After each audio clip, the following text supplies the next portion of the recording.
एक बार एक किसान भगवान से बहुत ही नाराज हो गया।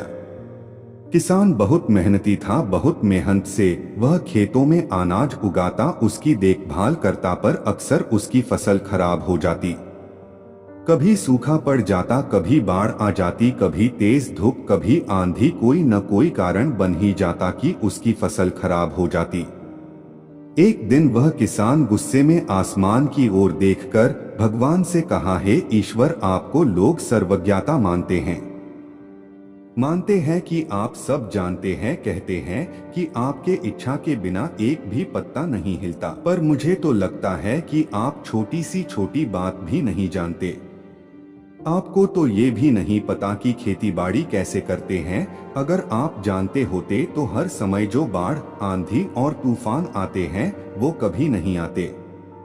आप नहीं जानते कि कितना नुकसान उठाना पड़ता है हम किसानों को। यदि आप मेरे हाथ में यह शक्ति दे दे कि जैसा मैं चाहूँ वैसा मैं मौसम कर दूं, फिर आप देखना मैं अन्न के भंडार लगा दूंगा। भगवान इस किसान के तीखे वाक्य सुनकर मुस्कुरा रहे थे और वह किसान के सामने प्रकट होकर बोले, मैं आज से तुझे यह शक्ति देता हूँ कि तुम अपने खेतों पर तुम्हारी जैसी इच्छा हो तुम वैसा मौसम कर दोगे। मैं बिल्कुल भी दखल नहीं दूंगा, तुम्हारी इच्छा से सब कुछ होगा। किसान बहुत खुश हो गया। किसान ने गेहूं की फसल अपनी खेतों में बोई।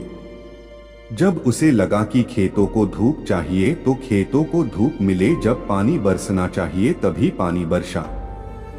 आंधी, तूफान, बाढ़, कुछ भी उसने अपने खेतों पर आने नहीं दिया।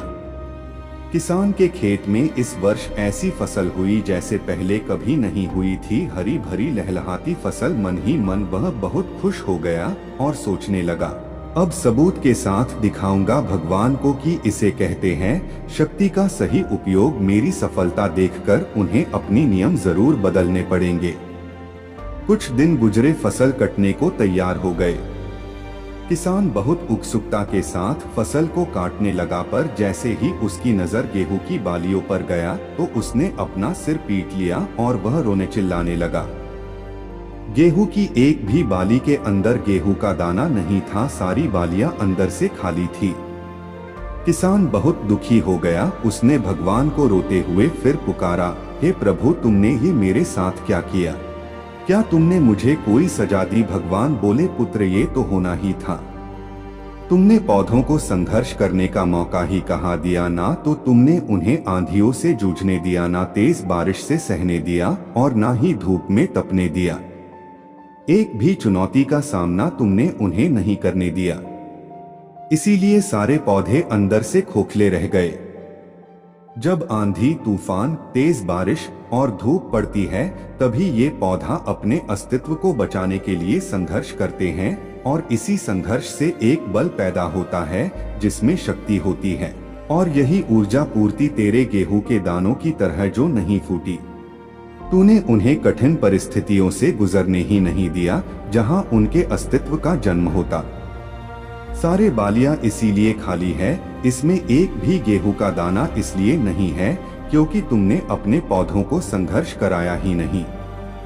याद रखिए, स्वर्ण में सवर्णीय आभा तभी आती है जब वह आग में तपने, गलने और हथौड़े से पीटने जैसे संघर्षों से गुजरता है।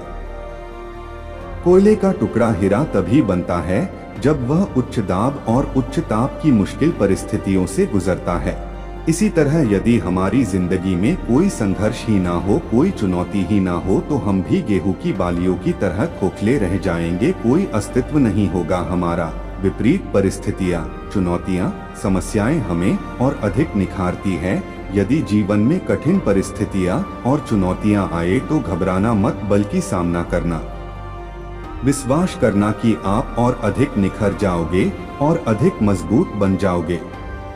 किसी ने कितना सही कहा है, जिंदगी जीना आसान नहीं होता, बिना संघर्ष कोई महान नहीं होता। जब तक ना पड़े हथौड़े की चोट तब तक पत्थर भी भगवान नहीं होता।